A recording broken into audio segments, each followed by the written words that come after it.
Bonsoir messieurs, dames.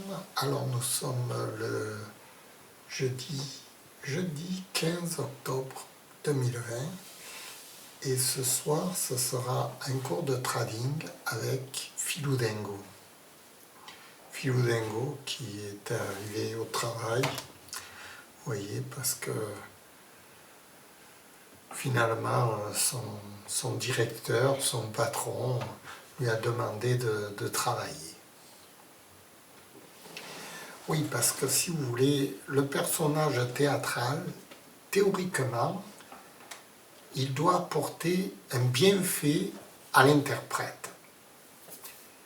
Et si Philou Dingo devient fainéant, et qu'il ne travaille plus, et qu'il fait que s'amuser, et qu'il fait que dire des bêtises, ça dégrade Jean-Philippe Tchefteyan dans la vraie vie de tous les jours.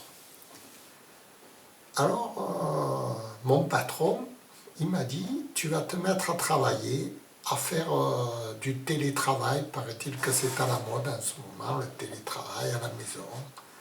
Alors, tu vas te spécialiser dans les actions, dans les devises internationales, dollars, euros, tout ça. Tu vas lire le Financial Times, le Wall Street Journal, les Échos, Le Monde, enfin, tous les journaux importants, pour faire une espèce de commentaire au public. Comme ça, tu vas, en même temps, tu les instruis, en même temps, toi, tu vas devenir intelligent. Moi, devenir. Peut-être qu'il a raison, hein. Moi, c'est mon patron, je l'écoute, je suis obligé de l'écouter maintenant.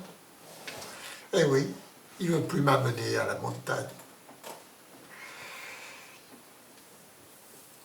Bon, en fait, qu'est-ce que je vais vous dire aujourd'hui? Alors aujourd'hui, j'ai un peu lu, j'ai un peu écouté les infos, tout ça.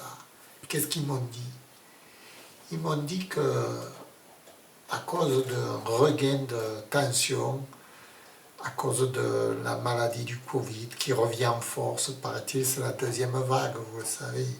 Il paraît-il qu'elle revient en force, qu'ils ne savent plus comment faire pour alimenter les hôpitaux, en fait, de partout. Ça va être le couvre-feu en France, dans 9 villes principales, de 9 h du soir jusqu'à 6 h du matin, interdiction de rouler, de se déplacer.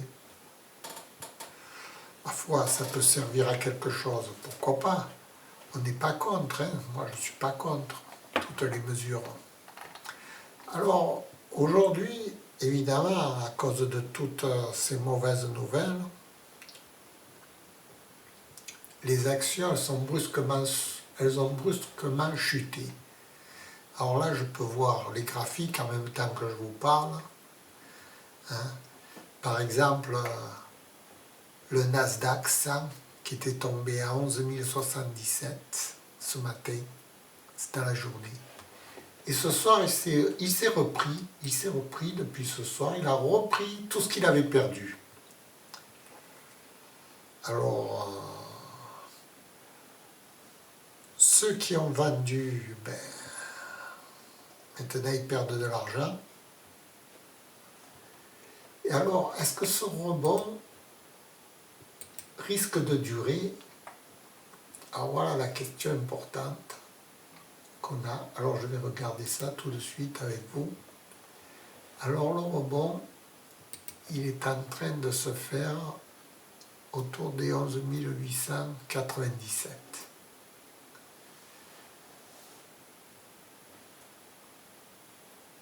Alors apparemment ce rebond pourrait continuer finalement jusqu'à 12 000, jusqu'à 12 000, encore 100 points, quoi. Ah, c'est possible. Tout est possible dans ce jeu. Moi, je ne suis pas un expert. Je suis juste là pour vous parler, pour vous expliquer, en fait, pour essayer de m'instruire. Parce que Jean-Philippe Tchefteyan, il m'a dit, si tu deviens intelligent, ça me profitera moi aussi. Il a raison. Alors soyons intelligents, faisons les choses normalement. Alors, le Nasdaq a rebondi. Les autres marchés, qu'est-ce qu'ils ont fait? Les autres marchés, on va regarder ça en détail. Hein. Alors, le marché en Australie. Le marché en Australie, pareil. Toutes les bourses ont rebondi. Hein. Elles ont chuté fortement à cause des mauvaises nouvelles. Et puis elles ont rebondi aussi sec. Alors dans ces cas-là, c'est statu quo. On va dire c'est statu quo. Est-ce que ça peut redescendre? Ça peut redescendre. Hein. Ça a pu rebondir et puis maintenant ça peut repartir à la baisse. Alors, pour savoir si ça va redescendre, là, on n'en sait rien, évidemment. On n'en sait rien du tout.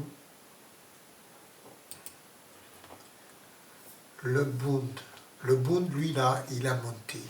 Le Bund, c'est le Bund allemand, quoi. Le Bund, étant donné qu'ils se sont inquiétés sur les bourses allemandes, elles ont chuté aussi. Pareil. Hein. Aujourd'hui, elles ont chuté. Ce soir, elles essayent de reprendre un petit peu. Essayent de rebondir, comme leur analogue américain. Mais eux, ils sont en retard, par contre. Hein. Ils rebondissent moins fort. Alors en Europe, évidemment, c'est en Europe qui s'inquiète en ce moment. Parce que la seconde vague, elle est ici, en France, en Allemagne, de partout. Alors ils s'inquiètent beaucoup plus. Le rebond pourrait continuer un petit peu, mais pas tant que ça, finalement. La chute était trop forte. Sur le GR30, qui est le 440 allemand, hein, le GR30. Donc on a eu une forte chute de 400 points, 300 points, pardon. Et là, ce soir, on remonte de 150 points, 140 points à peu près. Donc on n'a même pas récupéré la moitié de la chute. Donc vous voyez, la chute pourrait continuer demain, après-demain. Hein. Demain, ce sera un autre jour, mais c'est possible que le GR reparte à la baisse. Alors pour le savoir, comment le savoir ça? Pour le savoir, il faut suivre ça heure par heure en fait. Hein.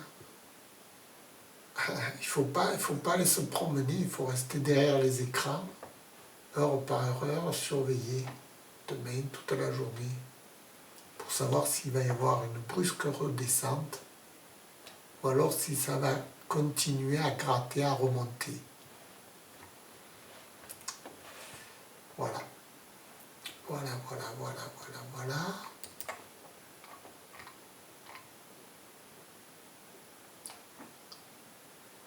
Bon, maintenant, si on regarde le dollar lui-même, il a fortement monté, il a atteint un niveau élevé, il a buté sur une résistance, il va sûrement passer la résistance, tout le monde va revenir au dollar, voilà.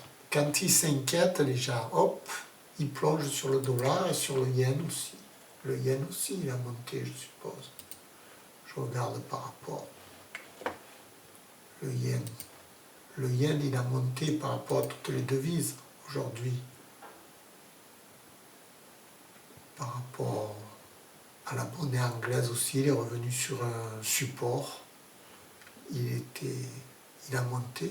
Enfin, le yen, c'est une monnaie qui s'apprécie quand tout va mal. Alors, maintenant, ce qui est étonnant, c'est que les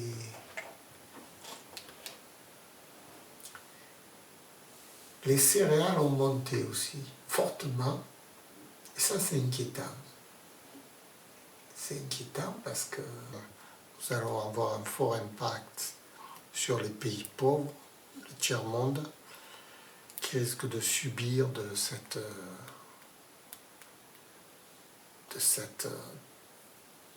cette inflation des matières, du blé, de tout ça, de la nourriture, et donc il va y avoir des famines. De plus, le commerce international n'est pas bon, il va y avoir moins d'argent, on peut assister à des révolutions dans tout le monde, le tiers-monde, etc. Maintenant, en France, en Europe, la situation se dégrade de jour en jour. On risque aussi d'assister à des bouleversements économiques. Alors, nous sommes dans une phase assez pessimiste. C'est pour ça que Philou Dengua a besoin de travailler dur, essayer de comprendre ce qui se passe, essayer d'être profitable pour ses lecteurs, ses détracteurs, enfin tous ces gens qui le regardent tous les jours. C'est ce qu'il va s'attacher à faire. Bon, évidemment, c'est toujours un professeur d'art dramatique, c'est-à-dire Philou Dengua, c'est un comédien, enfin, c'est un professeur d'art dramatique.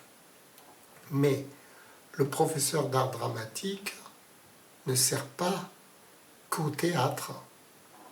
Dans la vie de tous les jours, tout le monde est un acteur. Dans tous les métiers qu'on fait, on est chacun de nous des comédiens, plus ou moins forts, plus ou moins efficaces.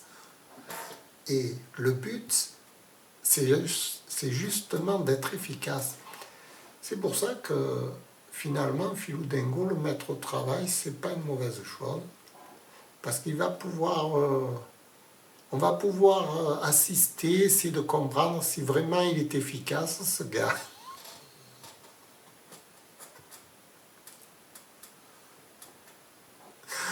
Ou s'il sert à rien finalement.